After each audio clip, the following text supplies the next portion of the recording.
right there when it's happening. Great to talk to you as always. Fraser Jackson, our correspondent in Washington. Let's bounce, to coin a phrase, across the big, beautiful ocean. 6,500 kilometres to Brussels. Let's bring in Dave Keating. Dave, good to talk to you this evening. We've seen a lot of response on social media in the hours after that row, ahead of this meeting tomorrow in London. Talk us through the reaction from European leaders. Yeah, we really had an avalanche of responses after this all went down in Washington, which was nighttime here in Brussels, or evening. So we had some EU leaders coming out quicker than others. The European Union presidents came out fairly quickly, saying that they support Ukraine, that they support President Zelenskyy. Other leaders were slower, like Italy's Giorgia Meloni and the UK's Keir Starmer, but all of their reactions had one thing in common. They weren't actually referencing what had happened in the Oval Office. They were all just kind of boilerplate statements of support for Ukraine. And if you didn't know what had happened in the White House just a couple hours earlier, you would wonder why all of these leaders are suddenly reiterating their support for Ukraine at 10 p.m. on a Friday night. As far as I can tell, the only European leader who actually referenced what had happened in the Oval Office was Hungary's far-right Prime Minister Viktor Orban, who praised Trump for what had happened in that meeting. Dave, I'm going to just wrap up for a second. I want to take you, Dave, sorry to interrupt, I'm going to take you straight to the Downing Street. Let's have a listen to the conversation between these two leaders. Downing Street. As you heard from the cheers on the street outside, you have full backing across the United Kingdom. And we stand with you, with Ukraine, for as long as it may take. And I hope you heard some of that cheering in the street. That is the people of the United Kingdom coming out to demonstrate how much they support you, how much they support Ukraine, and our absolute determination to stand with you, unwavering determination, and to achieve what we both want to achieve, which is a lasting peace for Ukraine based on sovereignty and security for Ukraine. So important for Ukraine, so important for Europe, and so important for the United Kingdom. So I'm much looking forward to our discussions here this afternoon. Thank you very much for making the time to come. With pleasure. Thank you very much, Keir. Mr. Prime Minister, happy to be here. And really, I saw a lot of people, and I want to thank you, people of the United Kingdom, such big support from the very beginning of this war. Thank you, your team. And I'm very happy that His Majesty the King accepted my meeting tomorrow. And I'm thankful that you organized such a great summit for tomorrow. And we are very happy in Ukraine that we have such strategic partners. We signed with you historic documents. 100-year agreement. Yeah, we have only with you such documents with the United Kingdom. So we're happy, and we count on your support. And really, we're really happy that we have such partners and such friends. Fantastic. Thank you. Thank you very much, Lydia. Thank you. We are watching that press conference just unfold in Downing Street. Prime Minister Keir Starmer, along with Volodymyr Zelenskyy. Ketavan Gorjestani is also here alongside me, Dave Keating in Brussels. Ketavan, our international affairs editor. OK, sitting there almost like Banquo's ghost in the room. No one dare mention it, yet it's there. The episode with the US, no mention of President Trump. The silence spoke volumes there, didn't it?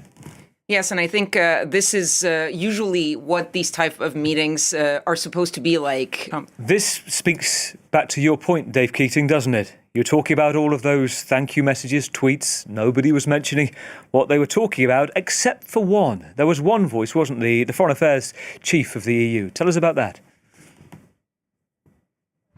Yeah, exactly. I mean, we just heard another illustration there. Keir Starmer saying he supports Ukraine, but not mentioning why it's so important to express that support at this moment. No reference to what happened in the Oval Office. However, the EU's foreign policy chief, Kaja Kallas, was the only person in power in Europe, as far as I can tell, who actually did reference what happened in the Oval Office in a way that supported Ukraine.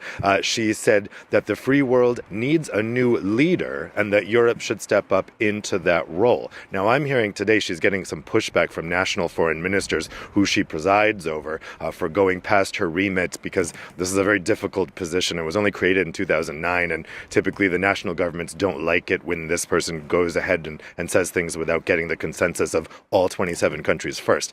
But that question that she's asking, the free world needs a new leader. Well, who is that? For the European Union, it is obvious that they are struggling right now to have unity on this when they have two leaders, Viktor Orban and Slovakia's Robert Fico, who are opposing further aid to Ukraine, who want to go along with Donald Trump's negotiations to force a peace on Ukraine. And then you have NATO, you mentioned before, NATO Secretary General Mark Rutte essentially saying that the onus is on Zelenskyy to make things right with Trump, implying that Zelenskyy needs to apologize to Trump to make things better. And then meanwhile, of course, we have this meeting tomorrow in London happening with Keir Starmer. The UK, after Brexit, outside of the EU, it makes coordinating these things extremely difficult. So Europe is really leaderless at the moment. And that question that Carlos asked, who's going to be the new leader of the free world, it is very unclear in Europe right now. And I think we saw that last night with these responses,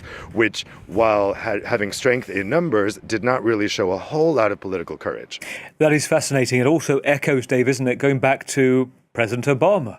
Where did he visit? In 2016, on the sort of farewell tour, he went to see Angela Merkel in Germany, saying this is the leader of the free world as he saw it for Europe. We're seeing a new conservative leader started to potentially take on the shoes of Chancellor in Friedrich Merz, who's talking about the bigger picture for Europe. But also very interesting to step back from this, both for you, Ketevan, and also Dave, to raise this to you first. Compare and contrast diplomacy. We had, just 2 days ago, Keir Starmer in the White House unveiling a letter from the King, a second ever state visit on his behalf. Unprecedented, he said. We're also hearing King Charles will see Volodymyr Zelenskyy tomorrow. No big moment today. It was playing, essentially, the grey man, wasn't it? Yeah, I mean, that visit by Keir Starmer on Thursday, I think, is looking worse and worse in hindsight, particularly that Starmer gave away this ace card so quickly of inviting for this unprecedented second state visit to visit King Charles without really getting anything in return. When he left Washington, Donald Trump had not actually conceded anything or promised anything to the UK. And now that visit could be quite awkward. So going forward here, I think the Starmer is in a very, very difficult position. Now, he didn't take any questions at that press appearance we just heard, but eventually he's going to be asked about this. And this is the difficult position Starmer is going to find himself in. He's trying to play both sides right now. He's trying to straddle that bridge across the Atlantic. But at some point, he is going to have to make a choice. And that point will probably come if Trump and Putin together work out some settlement for Ukraine that they then force upon the Ukrainians, expect the Europeans to enforce it. Europe has to say yes or no. Starmer, that's a binary choice. He has to make it.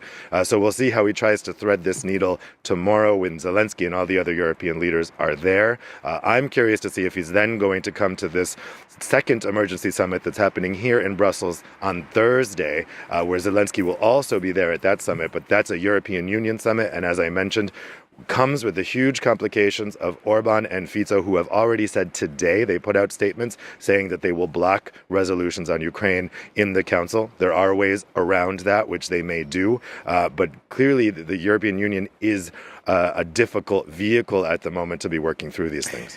Dave Keating in big, beautiful Brussels. If memory serves, Dave, you and I had to do a lot of fact-checking a few years ago when Donald Trump described it as a hellhole and confused Brussels as being a country rather than the capital of Belgium.